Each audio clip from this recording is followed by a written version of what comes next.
Hi, this is my lesson plan for Ed 304. I'm going to be teaching Mariah, and we're going to be talking about makeup. And before I start this video, I will just say that I was putting it off and putting it off until I felt like more comfortable doing the video. Not that I'm uncomfortable making videos, but I really was like, oh, I want to have it scripted and like know what I'm saying, and I wanted my concepts to like flow together. But you know what? I know that I just need to exhibit that I know what I'm talking about, and that I'm going to be obviously looking for these things and applying these things in my lessons. So I just have a list sitting in front of me, and we're just going to go for it, and this will be good. So one of the very first things I thought of that was probably going to come up as I was teaching is the first thing I want to talk about is just, well, I just want to get to know like how she feels about well, just like herself, and like maybe just ask her. I'm not going to ask her things she doesn't like about herself, but I'm just going to be like, oh, what are like features you like about yourself, things that like on your face that you might want enhanced, because that's what makeup is used for. And I know that we live in a world that has like high fashion and other trends going on, and so people wear makeup in different ways for different reasons. But makeup, I think, can be really good and really beautiful when it's used just to enhance natural features, and then it's never going to be a crutch to rely on, oh, like I can't stand people seeing acne on my face or my pimples, and so I always have to wear tons of foundation.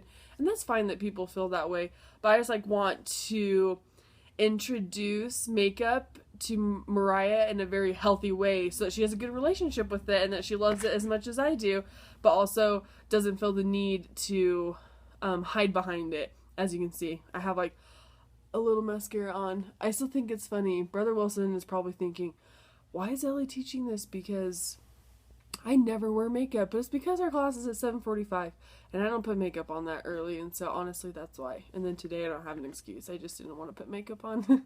so with that, I definitely want to lead into the lesson developing that sort of atmosphere and that vibe about makeup. And so we're going to talk about self-esteem a little bit. And I'm not going to give her like a lecture and try and give her like this like inspirational speech on self-esteem, but that'll come up. And I think along with that, this is where some oh no, what's the word? And now I'm trying to failure to retrieve. Oh my gosh. Self-esteem. I'm going to self-esteem. Oh, moral dilemmas. Thank you. Sorry. And a moral dilemma could be like I'm teaching her these things, and she could interpret them as like absolutes. And so that's where I don't want to over or under generalize concepts I'm teaching or tips I'm giving her, because I feel like some people could learn things about makeup, become really confident, but then a moral dilemma that comes up is then you're more aware of when people don't do makeup or do things the way you do them. And so you could see someone on the street, lady or even a guy, and just be like, oh yeah, she needs to wear less blush, it's too bright. And so I think learning things about healthy like self-esteem, and then just learning about like people and their relationship with cosmetics and things like that, it'll help you be more open-minded and definitely a little bit more open-hearted too, because you see lots of crazy stuff nowadays and people wear makeup the way that they feel is best. And so that is probably a moral dilemma I will address. Okay.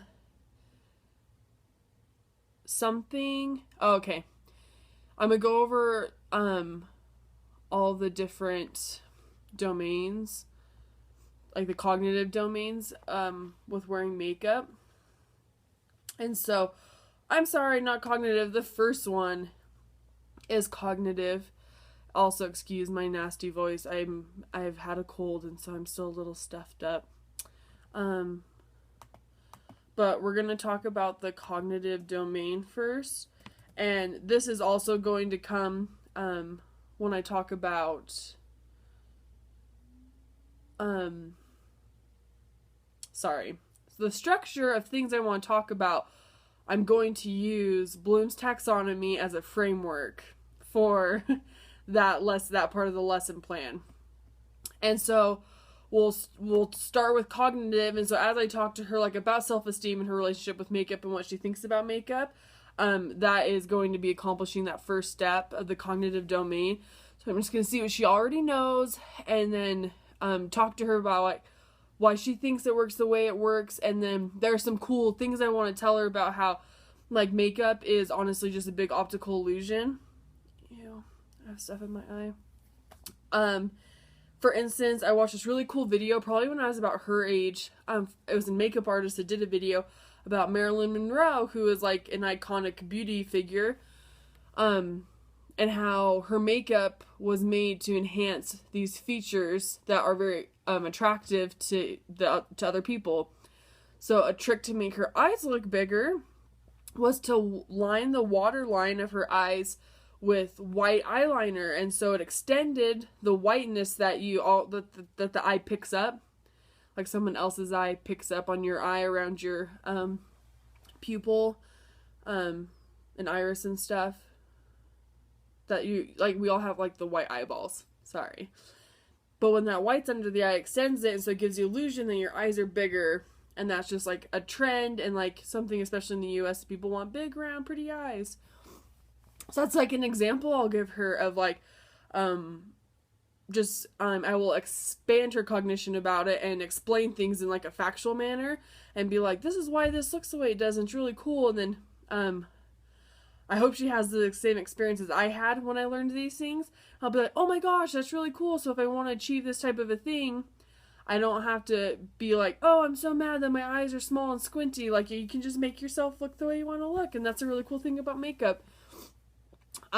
Second thing, I will observe. I don't know if I'll talk to her about it so much, except for just like encouraging her as we're applying makeup and playing with it.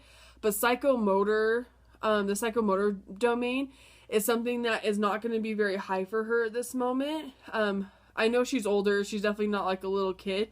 But with applying makeup directly to your face, and especially when you start learning to apply it to other people's faces, you really have to get in the practice of it.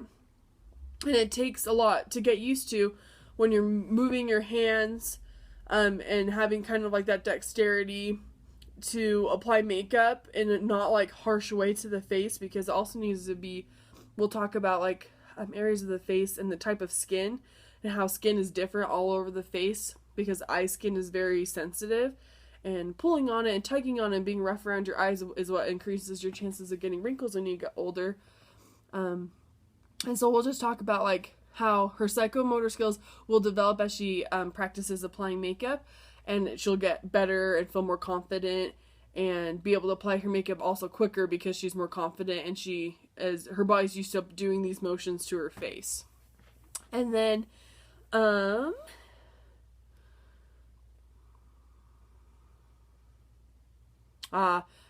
the affective domain. So this will also kind of, it's just going to all flow together, I know. So we're going to talk about how it applies like emotionally to her. So back to like kind of the self-esteem thing.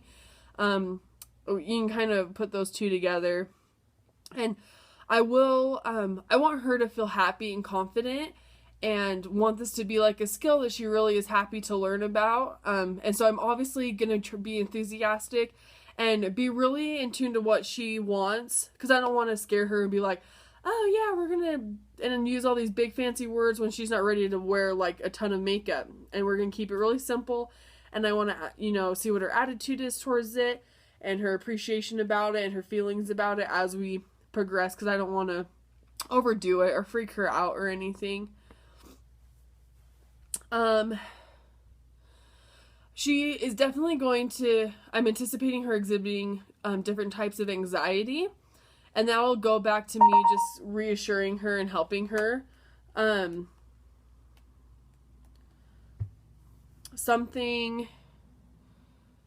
So she's going to definitely have state anxiety, especially when I ask her to do stuff. When I say, okay, now you do it, and she's probably going to like hesitate. I'll notice if she does have any like nervous tics or habits. I she might exhibit, or she might experience debilitating anxiety if I get too excited and too overbearing. So I will have to, I'll have to make sure I'm paying attention to the type of anxiety she is experiencing so that I can adjust the way I'm approaching the topic and teaching her so that it's edifying and uplifting and not, and just not stressing her out. So, situational interest. This is what I'm really excited to apply. So, I'm going to probably bring some pictures or just like show her on my iPad and be like, these are like all these different types of makeup looks that you'll probably use in your future, because you're going to want to maybe wear more like glittery or glamorous makeup for later on in high school when you go to proms and dances. There's like everyday makeup. There's like really cool special effects makeup that you can start getting into that you can apply for like Halloween, or also like stage makeup, and also just stage makeup in general.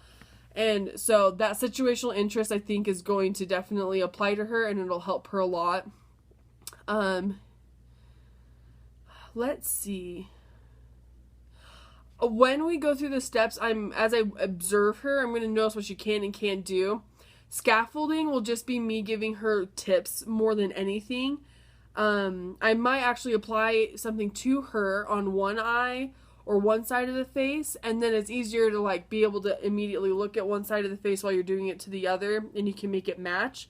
That would be some scaffolding that I would be willing to give. But I do want her to feel comfortable doing it for herself, and so just some scaffolding will probably just be giving her tips about hand placement or different parts of the anatomy, the face anatomy, that are like reference points for application. So that'll be some scaffolding, and obviously I will apply that as needed. I have thought a lot about my physical arrangement, and I might not know exactly what I'm doing until I get there. Because I know it would be really good for her to just be able to see me as I give her examples, to sit across from me. But I think I'm going to sit across from her, but like at an angle. Because I don't want me to be like, okay, now do this, and I feel like I'm like testing her and she's having to do stuff right in front of me. I want to be, like her buddy, and I'm just helping her out and like teaching things with her. But also I think as I meet her and see her body language and physical reaction around me, I'll be able to also see how that physical arrangement will be. And then I also just like want to observe her in general. I'm teaching her about makeup, but the camera is by no means will be directly just like on our faces. I think that would be fun, but I definitely want to be able to make eye contact with her, and so I'm not going to set it up so that like we're sitting in front of a camera making a makeup video together. So it's not going to be like that. I did think about it, but I saw a lot of I put my black hat on and saw some negatives that made a lot of sense to me, and so I decided to go a different route. My blue hat came into play and was like, oh, we can organize this better and organize these ideas and these theories you have. And so, yeah. Self-concept. I want this to be uplifting, like I said. Like, she's a daughter of God, and everyone's very different, and it's really easy. We live in a world where we compare a lot, but I want her self-concept to be that she has 100% control over, like, herself and just what she wants to do to herself. Because you know what?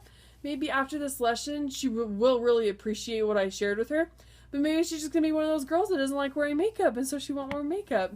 And so I definitely don't want to also tell her, like, oh, but you have to wear makeup because that is what's going to make you look more pretty or more beautiful. And that's definitely not what I want to do. Hot cognition. I'm thinking of examples to do. I kind of want to learn something. The only hot cognition I think I will do is if I'm just going to show her some pictures of examples. Like, you can do just pretty, really natural-like makeup, or you can learn to get to this level and I'll show her like a really extreme picture of just like high-fashion makeup that's really abstract. And something that, like, that'll make her go, whoa, that's crazy. But it'll kind of show her the power of makeup. And so that's the only like hot cognition I think I will incorporate. Cueing might be if she's following my lead. I make eye contact with her and I'm wanting her to copy me what I'm doing. So cueing might also be incorporated with some scaffolding. Cueing language, it will definitely be like, okay, now you try, things like that. I also will learn her experience with makeup, so maybe she'll just start doing things as we're talking about it, depending on her excitement. But if I feel like I need to push her a little at first, I will definitely be saying things, to that effect. Control language that I would implement would be, if I'm saying like, don't do that, because maybe I'll notice because of her psychomotor skills and her not being completely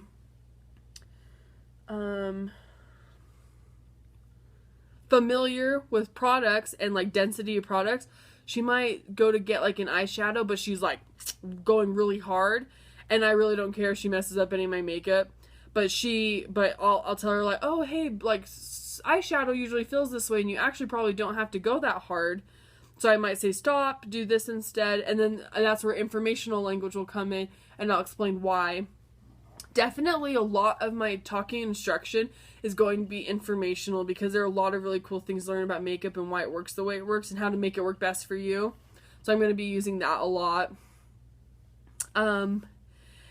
I am hoping to ignite some mirror neurons in herself as she's looking at herself literally in a mirror, and reflecting and wanting to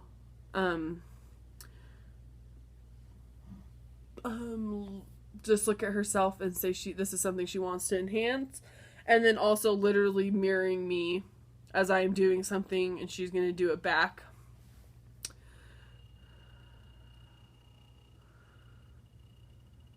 The pictures I give her, and also when I come tomorrow, I'll be wearing makeup. I want myself to be a prototype, because I want my makeup to look fairly natural. I'm not going to wear a lot of dark eyeshadow or do anything crazy like that. I really want to focus on just enhancing my features and my facial structure, because I don't want to show up and intimidate her or freak her out, because I can do really great makeup and I do like playing with eyeshadows and different fun colors, but I don't want to intimidate her, and so I want to give her the prototype of what I'm going for. So yeah, pictures I show her and myself will be the prototype. I feel like that sounds really self-centered, but I'm gonna be the prototype. Assimilating information is going to be really fun, especially after I noticed some disequilibrization. Oh my goodness, I don't know if that's... Notice her experiencing disequilibrium, to figure out how to help her assimilate with new ideas and a new way to think of things. Especially earlier, I mentioned how a big part of makeup and how makeup is why it's able to enhance natural features is because you use it in a manner you use shade and light to your advantage, essentially, and it creates optical illusions. Another example of that is why girls wear eyeliner. People wear really thick eyeliner or colorful eyeliner, but like basic dark brown or black eyeliner that's fairly thin, that runs really close to the lash line and doesn't extend too far out. The purpose of it is it gives more depth on the eyelid, and so it gives the illusion that you have thicker eyelashes. Cool, huh? And so I'm gonna say, eyeliner, what's that for? Like, what do you use it for? And she's gonna probably give me an example. Or like, what do you notice girls wearing?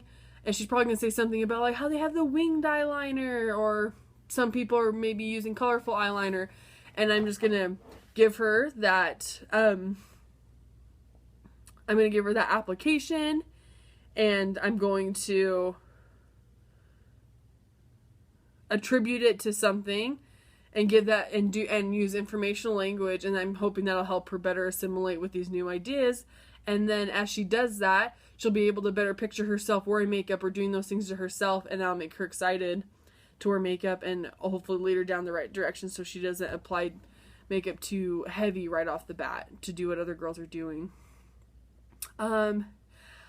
I tried to pre-assess, and I never followed up with you. I'm so sorry. I don't know if you got the email. I tried to send it twice, and it was just a Google form, 3-question like survey, but I'll probably just give her that pre-assessment right off the bat. because it's just 3 questions, so I know it won't take very much time. And then this lesson, I already know like what I want to share with her, but I only want to share with her what she's ready for or what she wants to know. And so I'm gonna essentially just ask her some questions and then edit it right away, hopefully. Edit like my content, essentially. I'm not going to go too in depth into brain function, but I will take that into consideration as I notice her doing things, and I'll attribute it to certain brain function as I look up those definitions. I haven't looked up all the definitions. Physical classroom arrangement, kind of talked about that earlier when I was talking about...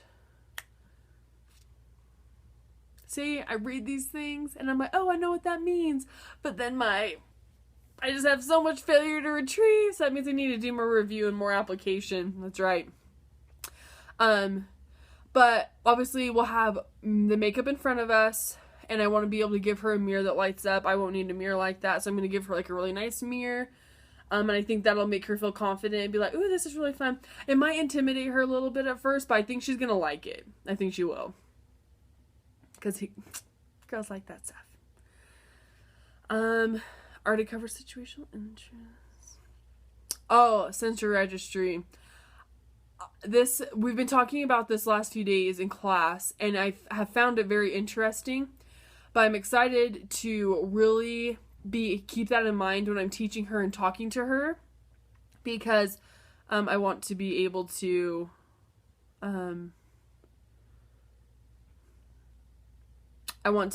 know the facts that she's actually thinking and observing and feeling and experiencing when it comes to taking in the color, noticing texture of products, noticing things about her face, like texture of skin, and also a lot of it will be visual, of course.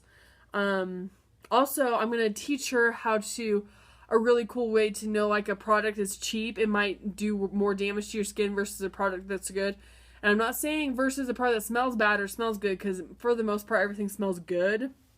But you can definitely know when something has more alcohol content in it and has more perfumey, which does more damage to the skin.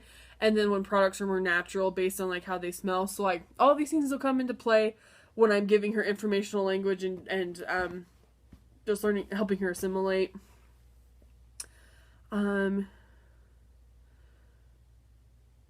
So definitely just like to keep her attention. I'm going to be seeking things in her sensory register, and then probably adding new things to her sensory register as I notice her observing things, and then I'm gonna be like, oh, what you're observing is this, and then she'll make that assimilation, and it'll be awesome. And this is just like what's so fun about learning, is seeing people make connections and helping people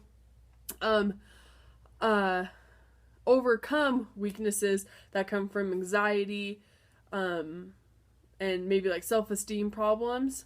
And it can be applicable to any subject, anything, because I am just such a